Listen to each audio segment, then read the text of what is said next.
Hello, good morning. Thank you for being here today. First of all, I'd like to make a brief introduction about the chakras system, which is the subject matter of this session.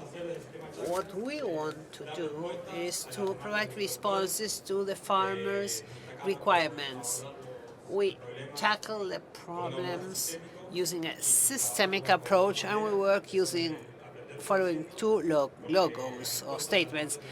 We learn by producing because we provide the responses to the farmers, to their own farms, and all the stakeholders in the systems share their vision and their point of view.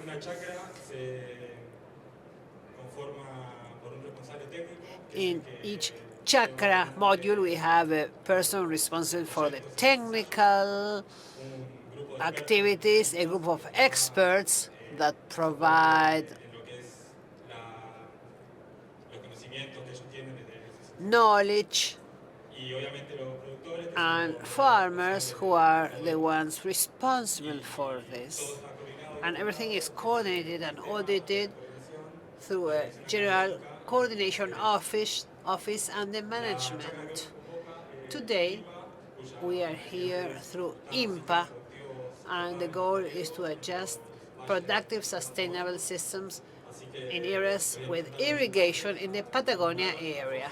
The speakers will be Alfonso Cerrota. He's an agricultural engineer who has degrees in agricultural sciences, and he's a technical person in charge of chakras. He's working in research and field development. Mr. Martínez is an agricultural engineer, and he has several university graduate and undergraduate degrees. He's also a researcher at INTA in the area of irrigation and crop management. He's also a professor of biology and irrigation. And Guillermo Pailhé, he's an agricultural engineer. He's an expert in non-till approach. He's a founding member of the Tres Arroyos Aapresid office. And he's also a consultant for agricultural companies and organizations.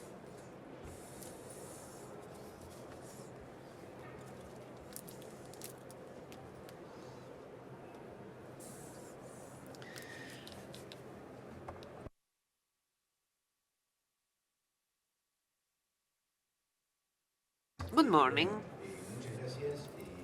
Thank you. Thank you for attending this presentation. Thank you for Aapresid. Thank you to Aapresid for inviting me to address you. And thank you to the chakras system, to Rodolfo Gil, who started this project and who is still a very important stakeholder in the area of innovation. And I'd like to thank INTA technicians. They all make contributions, as it's really good to be able to work in the territory in areas related to innovation. The subject matter of this presentation is sprinkle irrigation in high potential areas, tools for decision making. So we decided to share a presentation. I will introduce the region. I will talk about different potential. And I will also mention some strategies from the environmental, social, and productive point of view, because the technology elements are related to the environment and the development and productivity, of course. So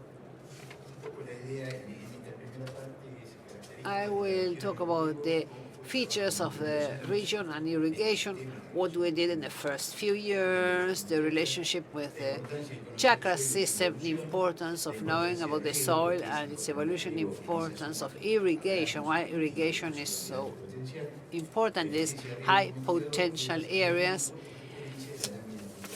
irrigation efficiency as a metric, and consultancy, prescription, and suggestions. That is what can be done or should be done.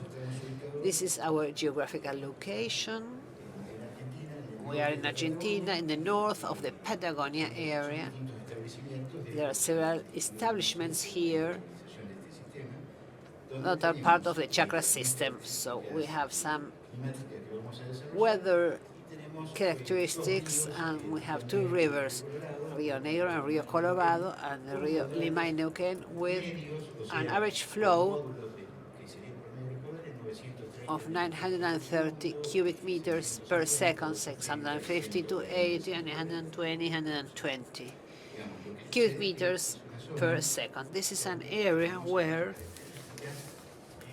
there are specific features. Some of them are positive for production, for growing.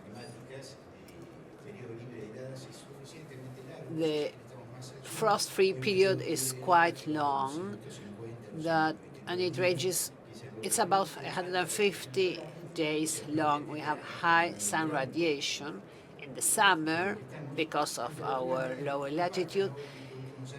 The mean night temperatures are quite low, so this creates the right photothermal relationships, which are really good for some crops, especially corn. And we need comprehensive irrigation in this area. It's not that we just irrigate at some point in time in blooming where we need 100 millimeters, for example. No, the amount of water requires 700 or 900 millimeters. This has to be done on a regular basis. So from the point of view of water use, this is important. And it's also important from the economic point of view, when you need to pump the water from the water table. There is wider spatial variability because there are specific soils. We won't find homogeneous characteristics, and sometimes in the same farm we find different kinds of soils, and therefore this has an impact on the crops and the issues crops may face. The latitude is important. We have good radiation, as I have already said, limited cloudiness.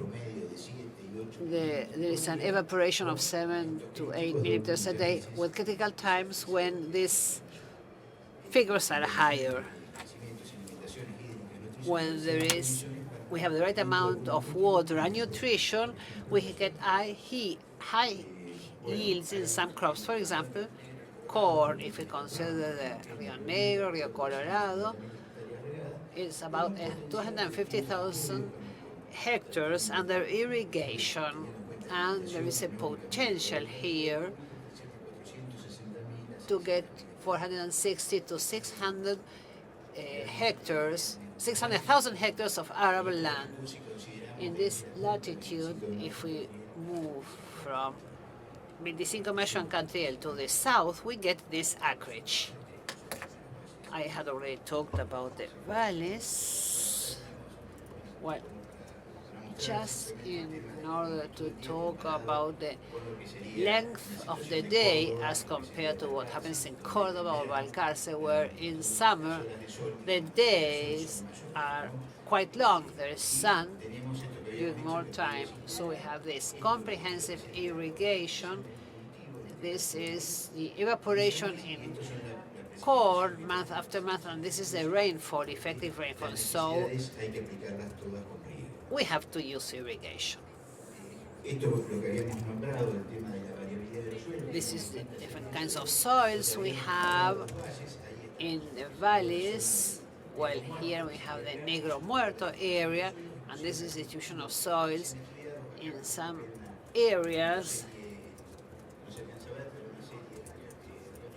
Here we have Rio Negro and La Victoria, and within the same plot we have different kinds of soils.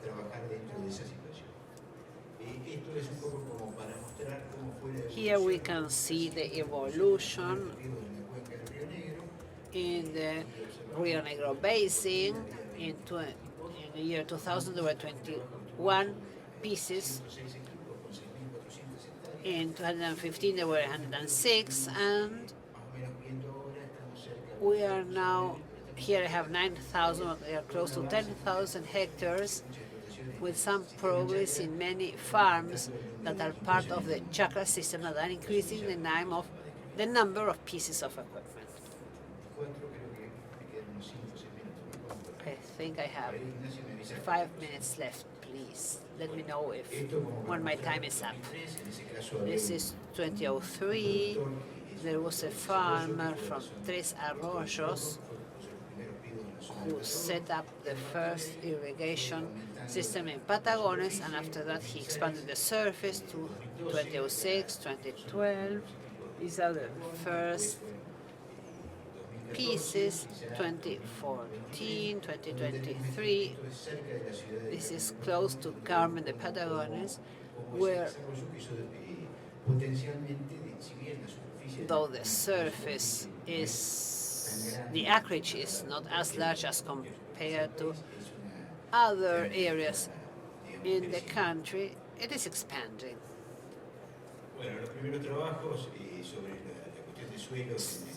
The first activities in the semi-arid areas, well, we worked in the Negro Muerto area where the pieces of equipment would be placed, the soil analysis, soil features. What is important here is that we had values of very low infiltration with huge variation. Sometimes we had 1.5 millimeters per hour, and this was per hour, and this is quite low. This is how we started working. So farmers are really working hard to use a new approach, a new tool. We had issues related to the soil, to the irrigation, where there was less irrigation. We had these areas where the crops didn't grow that much, and these are the yields of the first year. This is first years. This is a corn crop, and we can see the values ranging from going up to 15,000 kilograms per hectare, and we see a huge variability. This was in the first years. Now, and currently, we are not monitoring the yield in some of these areas, but you can see there is more heterogeneity. We have done samplings with Alfonso, and we can see that there is more homogeneity. Here, you can see the scenario. This is a farm in Patagones. This is a place where we had one of the first irrigation systems. This is a corn farm. What is important here is rotations, looking at the dry matter that is left, and it's important to do rotation with crops that foster future crops. So we are using soybean in the rotation. In the case of soybean, you have to pay attention to the temperatures and the cycles and the groups. But this is a scenario where you have to take all this into account. Sustainability and irrigation. Many speakers talked about Balcarce, Perganis, using water with carbonates. In Rio Negro, the water has low salinity, and the water doesn't affect sodium in the soil. We did some monitoring and the monitoring somehow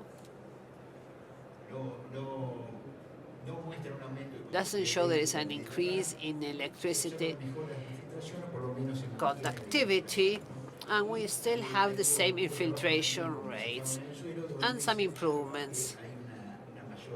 And we also found an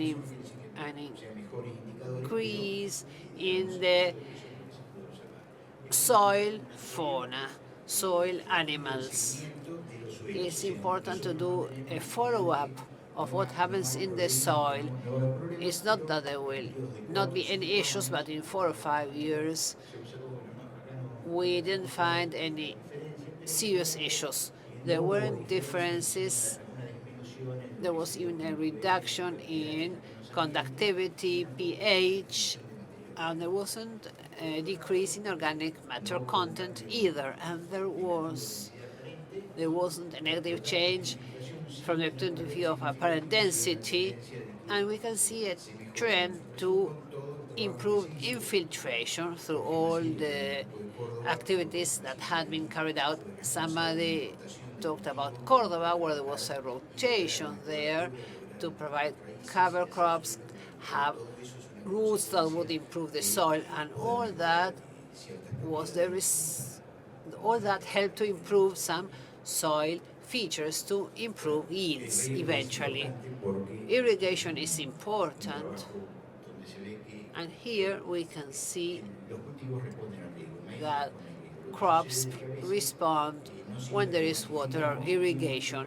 We don't always see this clearly, and sometimes we don't irrigate enough or sometimes we irrigate too much because there's no drain.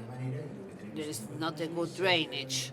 But if you don't irrigate as much as necessary, yield will be lower. There is stress affecting the crop, and the yield may not change that much, or maybe it will change and we decide it's due to other reasons.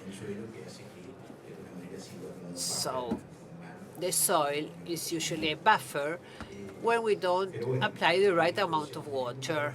We have talked about the issues. We know there can be really good yields. This is sprinkle irrigation. We also have gravitational irrigation, and the equipment is getting increasingly better. We have to use sprinkle irrigation, paying attention to the uniformity, coefficients, etc. Here we have the indicators for irrigation. We have to define the uniformity coefficient, and this helps us to analyze how the pieces of equipment are working or operating. Alfonso will talk about NDVI. Here we have NDVI values. We see there is more vegetation in the core than at the end of the arms, so to say, at the ends of the sprinkler. And this is what we did last year, and we found that this is the amount of water we see coming out from the middle of the sprinkle and on the sides of the sprinkler. And there is usually more water here than here. We analyzed this with the person responsible for the farm, and we did necessary adjustments to the sprinkler. Sometimes, it's important to be aware of the indicators, because despite the differences in water supply, the differences in yield were not that large, though sometimes small differences in yield improve the gross margin or gross margins. We are now working with a Fontagro project so as to take into account the needs of the various crops using the FAO equation, FAO 56, that stated evaporation and transpiration have to be calculated to define the needs of the crop in order to define the K sub C. So using all this information and the images, where we have found correlation between the images and the calculations. And there are some platforms we have been using for this, working together with the farmers. We also use sensors. Information coming from the sensors is important. It's not a replacement for gravitational analysis of the soil, but it tells us how deep the water gets and where it gets to. This is an example of a table to advise on irrigation. That is based on data gathered on a daily basis. We can give information about evaporation and perspiration on a weekly basis. So we can tell the farmers this is what you have to achieve through the different irrigation methods. And today we are working on future forecasts, or forecasts for the future. This was corn for seeds, so maybe the values are lower than expected, but as you can see, this is growing significantly in the area. And finally, we are working on communicating and training people on the use of this platform. We usually get a very positive response from experts, farmers. It makes it easier to work in the field, considering different planting days, working with various crops and different crop management approaches. There is availability of information that helps for decision making. And these activities also promote the use of other platforms with the same goal and using the water balance to program irrigation. So this helps the private sector to get the right advice on irrigation, and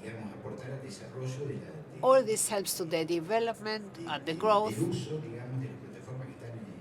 to expand the use of these platforms. Different companies provide advice on irrigation, but it's important that as part of the equations for each farm, water should be taken into account next to fertilizers, seeds. So irrigation is very important for production. Let's give the floor to Guillermo. Thank you.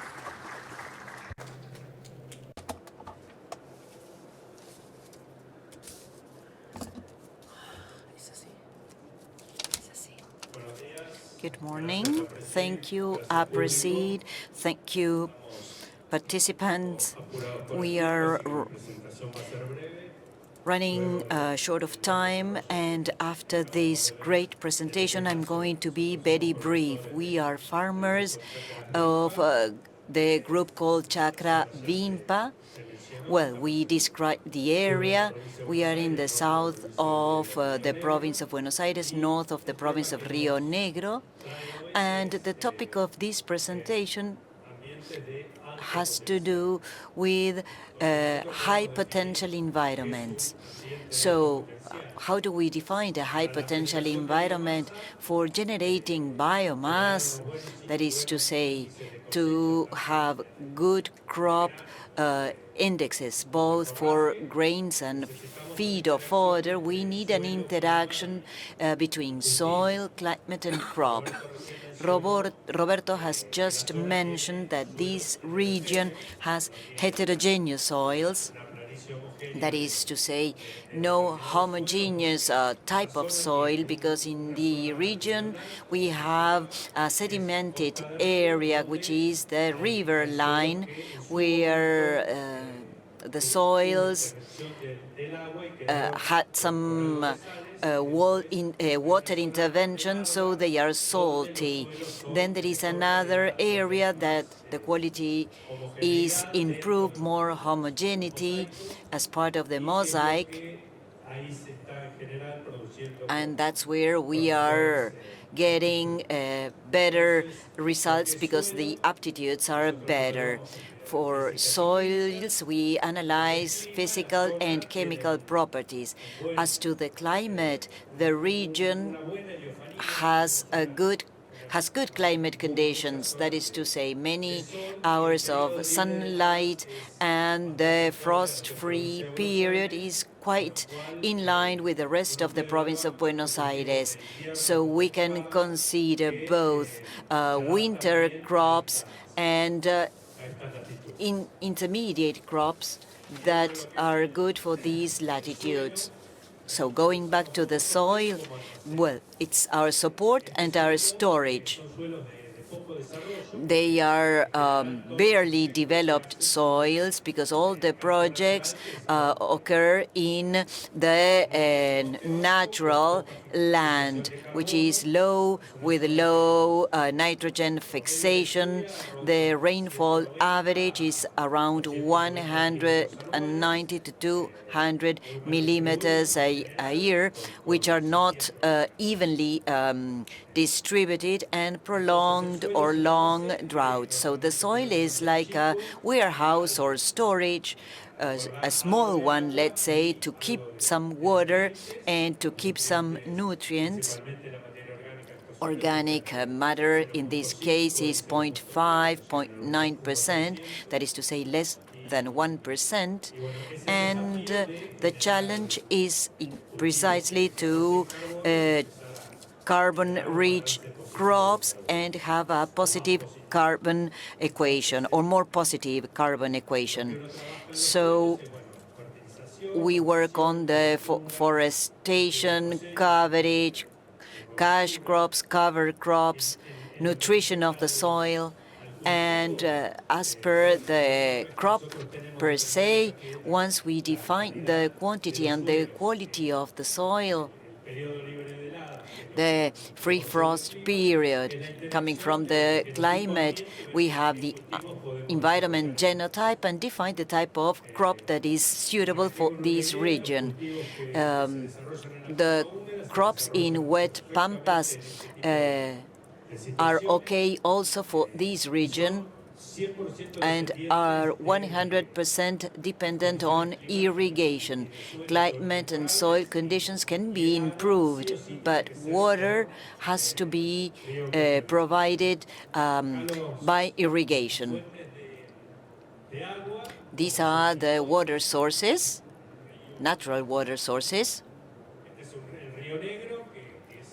Rio Negro, which has a high volume in terms of quantity and quality, so we can use it for to irrigate the different crops. There are no limitations, as it may be the case in other areas where there are some areas that go dry. And in order to develop an irrigation system, we need hydraulic engineering and electrical engineering. And to achieve these crops from a forest, we need ongoing water input. So there are different projects going on in the region that use different ways. For example, irrigation canals, using pressure pumps, take the water to the consumption areas or centers. We are talking about pumping systems for irrigation programs, and the water is distributed from this central area. There are different ways, and as a consultant and as a farmer, we provide this type of consultation with regard to how water can reach these areas in order to achieve the production areas. We are talking about a low forest. The first intervention is the one that you see in the picture. It can be a rolling system or to remove the soil. We remove all the matter, and then we use the rake, then it's burned. We take some for firewood, and then we start developing these systems.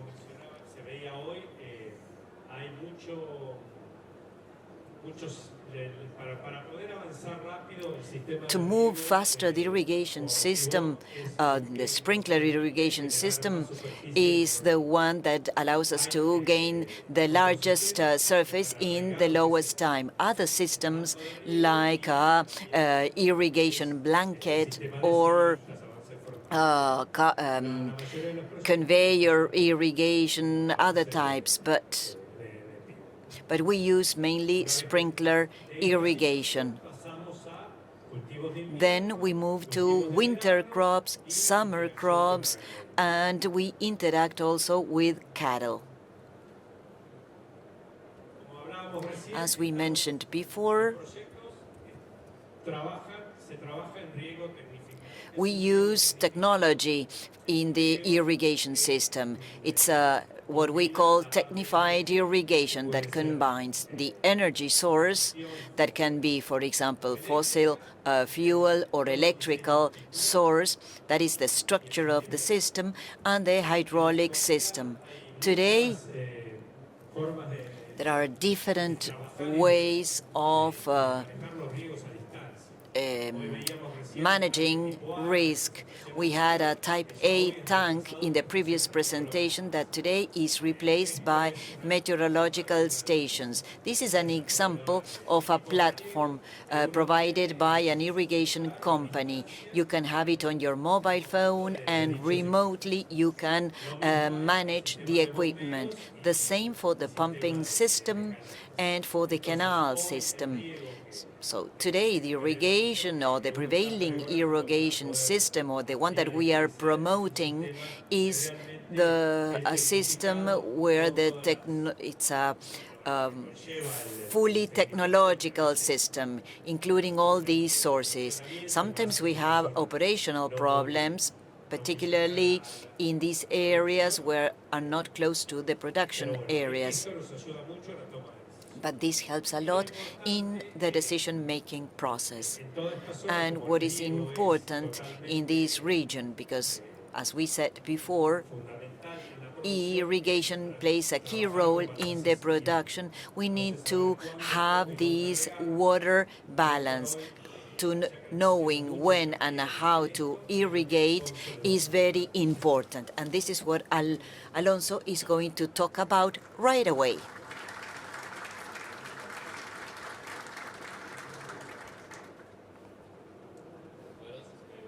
Good morning.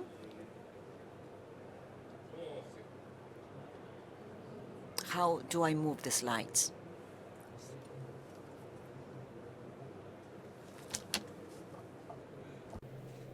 Bueno, vamos a ir un poco ligero. Let's go quickly because we are running short of time. This is basically the purpose of my presentation. I'm going to talk about the tools available for irrigation. What we are proposing from our company is the hydric balance, and the other thing is the use of humidity sensors that I'm going to touch on at the end of the presentation. So I'm not going to dive into this part of the presentation because it was mentioned. We are talking about total irrigation system. It's not just a complement.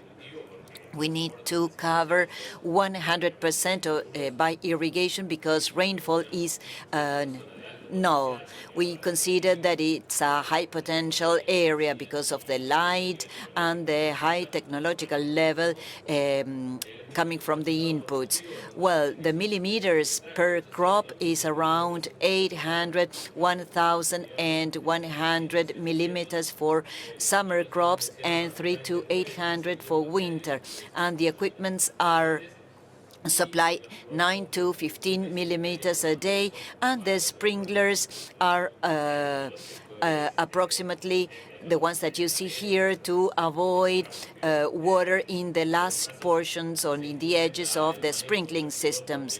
The sprinklers are managed half and half because if in the winter crops have more than the summer crops, we can double the quantity in one of the half, so they are scalable systems, and the soils are very heterogeneous, right?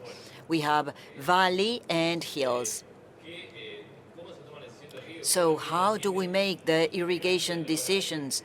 That is to say, how do we plan daily or weekly irrigation? At the beginning of the season, during the pre-season, they know how much water each crop may need. For example, this is the case of corn, the amount of millimeters per week of a cycle. And this is one of the tools that is planned at the beginning of the season. Then we have the hydric balance, the monitoring of soil humidity by touching the soil, which is quite simple. We follow basic protocols to determine usable water of the parcel. We always do this to see if what we see in the balance report reflects the reality of the parcel. And then at the time of planning the irrigation, we also take into account daily, weekly weather forecast, just to know if we will have heat waves or short rains, and if something fails, the technician will make a decision depending on how critical the stage of the crop is, if depending on the stage, and the value of the production as well, where we have different types of crops which are more or less profitable. And this is the water or hydric balance. This is our formula. We consider as negligible the runoff, the surface runoff, and point percolation. Deep percolation, sorry. And there is no water table contribution. So we simplify the equation. Usable water but on a particular day equals usable water of the previous day, rainfall, that is to say, through rain and irrigation, minus consumption. Water that is used for the crop, and we use evaporation and transpiration of the crop, and we are calculating this based on the NDVI, as Roberto mentioned before. So you are familiar with this coefficient, comparison versus the reference, and in our case, we calculate the crop coefficient based on the NDVI using the formula that is on the screen that was developed by Calera and other associates, a Spanish researcher. And this is basically a satellite image on a specific day. And based on the image and numbers, we calculate the KC times NDVI and the FAO suggestion or recommendation. So KC times NDVI is scalable, convenient, and better reflects the reality of our parcel.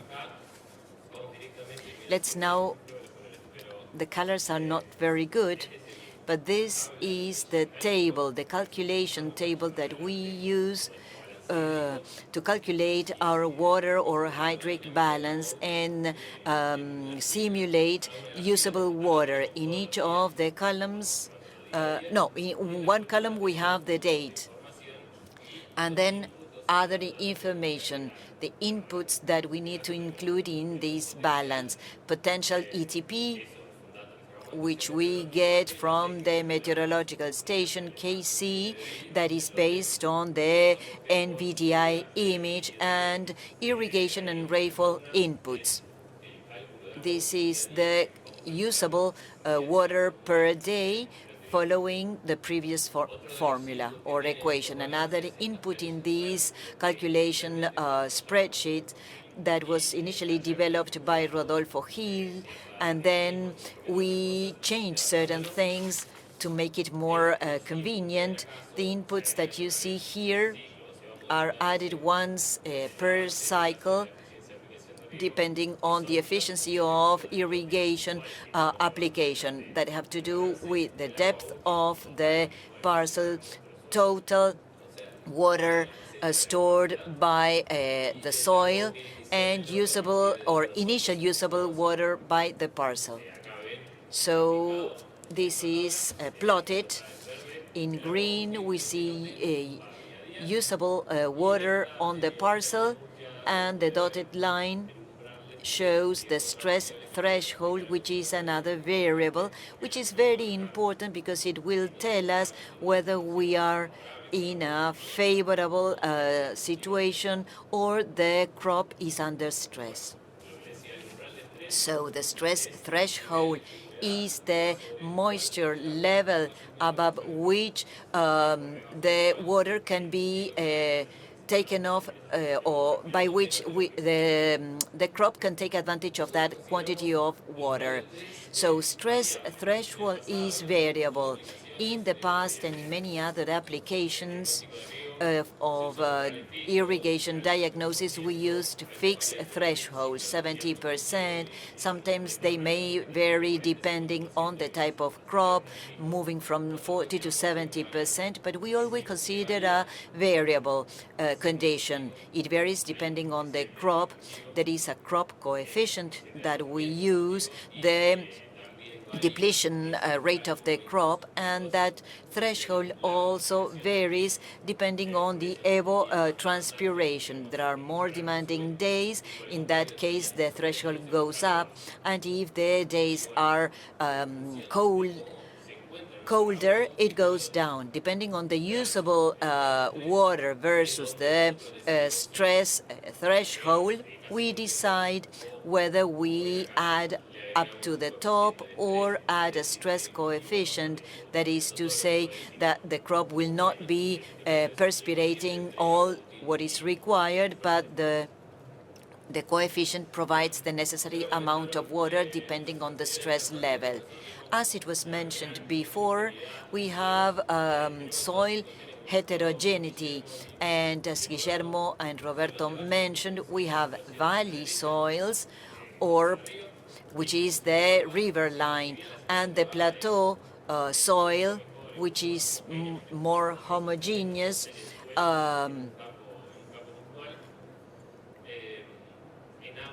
In both types of soils, we have texture heterogeneity in the same parcel. So as a result of that, we don't know perhaps the hydric constants if I have a sandy area and if I have a clay or type of soil.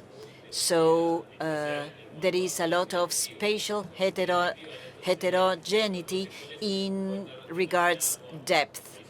We can be determined by CKM, HOCK, and tapto-argillic, or pebbles, and that make change the effective depth between 20 to 200 centimeters. So the question is, how do I calculate the soil tank, the water that is available? That is to say, in this case, we consider a representative portion of the soil that is the most limiting with regard to water uptake. If I have 30 areas that are sandy areas, I use that type of texture to calculate the soil warehouse or storage. And the two applications for hydric balance, we can keep these online. There is a technician that inputs the data every day with regard to irrigation, rain, etc. This is done on a daily basis, and I make the simulations, the water dynamics in the parcel every day. So the chart, for example, we can see today and see the scenario today. I'm close to the stress threshold, okay. Or if I'm close, well, the information may vary, and this is information that is available for the irrigation technician. And this helps the technician to know the current situation of the parcel, if I am above or below the stress threshold, and how many days I can go without irrigation if the climate conditions are as the day he's analyzing the data. And then we have expo analysis, for example. We analyze the season and we analyzed all the hydric balances. We saw the irrigation pattern, and we decide the impact on the yield. And based on all that information, or the interpretation of each of the balances per parcel, we get a lot of quality irrigation indexes. The yield was related to the stress during the critical period, or many days of stress, or the number of indicators that we can get from all this information is very, very useful. We can always find a coefficient to analyze even in a better way. So these are some examples of this comprehensive ex-post or ex-campaign analysis. And this is a specific farm, wheat season 2021, 2022, 8 parcels with their own balances, total millimeters applied in the lot versus the yield, and apparently there is no apparent relationship, there is no specific trend. But to the left, we see a chart showing the yield versus stress in critical period. And that is a positive linear correlation that shows the better the irrigation, the best yield. And that is the equation, ETR, ETC, that is to say, the water perspirated by the crop. If it is closer to 1, there was no stress. And on the contrary, when it is way below 1, there was partial stress. And it's always good to know that the hydric strategy should be based on preventing shortage of water during critical times of the crop. Besides the total irrigation, we need to be very clear about irrigation and prevent any shortage. These are different applications. In this case, is the analysis, or a comprehensive analysis, 5 seasons, several parcels, wheat parcels. In this case, 6 lots or parcels,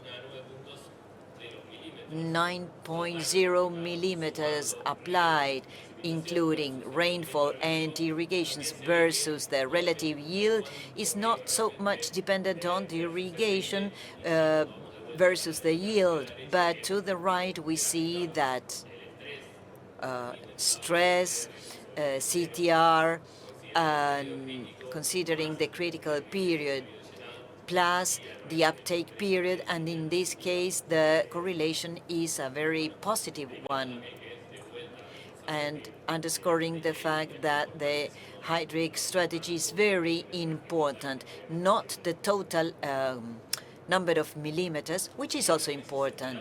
Well, following the same information, we see the average yield of a specific farm and how the average yield of wheat change over time.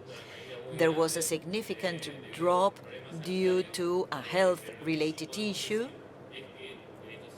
but over these 5 years, based on the water balance, the irrigation is better and better. I will tell you why this is happening, but what we can see is that irrigation is important, but we need to support the rest of the crop system, genetics, nutrition, the soil condition, in order to have a more holistic view. Not only the irrigation. If I'm improving my irrigation, why the yield is not better? So following the same data set, we say we see the irrigation applied during the critical period. It's not that we increased the number of millimeters, but it remained more or less stable. And when we go to the stress indicator, it was more or better adjusted in terms of irrigation, and we got 0 stress. With 1 to 99, we say that the crop had no stress during the critical period. Bueno, y lo que les señalo ahí es el inicio del uso del balance hídrico en tiempo real, cómo mejoró la aplicación de riego en este campo puntual, en este caso en Patagonia. Here you can see how irrigation improved in these Patagones areas. I'm sort of We are running late, but well, let's talk about humidity sensors, moisture sensors. They are really a good tool to complement the use of water or hydric balance. This was done in one of the plots of La Chacra, and this was done by the INTA staff. The results were really good. They have the machinery. They know how to monitor using these sensors. They are set up at different depths. And here you can see the water balance. There was stress at some point in time for this crop. And in yellow, we can see the moisture dynamics. These are the figures we got from the moisture sensors. You can see there is almost a linear relationship. So this information helps to carry out the water balance, and it tells us we are doing things the right way. These are moisture sensors. This is a plot with soybean and corn. We have the sensors at different depths, and the information we get from the sensors is very useful. Here we can see that at a depth below 70 centimeters, we can see the red line. These are the deeper sensors. There are very limited changes. I don't know if the roots are using that water. Maybe this is not the depth at which we should be working, and we should be working at smaller depths. Now this tool, these sensors, could also be used to make an estimate of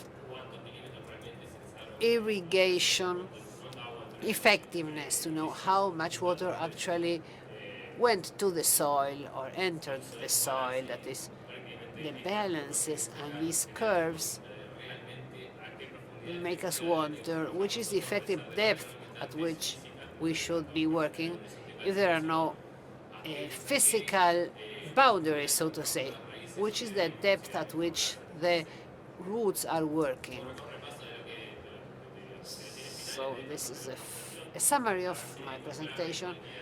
Water balance is key in all irrigation systems. In order to have an accurate water balance, we must define the hydric or water constants and the effective depth of our plot, so as to know how and where water is stored in the soil. And as I told you, using the water balance in real time, that is uploading data every day, where this improves our calculations. Irrigation should go hand in hand with an excellent and outstanding agricultural management. Sensors are a really good tool to validate and complement the balance, and these sensors can also be used to define the proper depth at which the water should be in order to help the roots. Irrigation agriculture forces us to learn how to manage water in order to improve productive results and yield.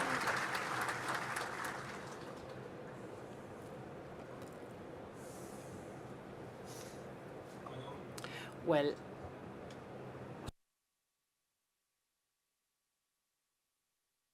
thank you, everybody. We are running very late. We have already taken 7 minutes from the break, so we'll have just one question we got from the chat. And the speakers will be hanging around, so please approach them and ask any questions you may have. This is a question for Alfonso. When the NDVI of a satellite image shows huge variabilities with areas of high and low NDVI, what values do you use to make the calculations? This is an excellent question, and in this case, that is which NDVI we should be using if there is a huge heterogeneity. Well, I look at a place where the crop is doing the best, where I have the higher greenness index.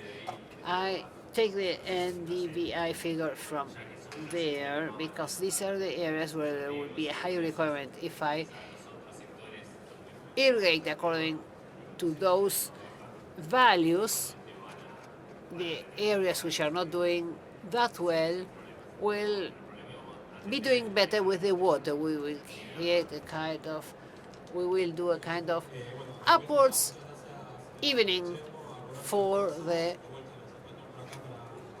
plots. So all the speakers will be hanging around, and you may address them to ask any questions you may have. Thank you.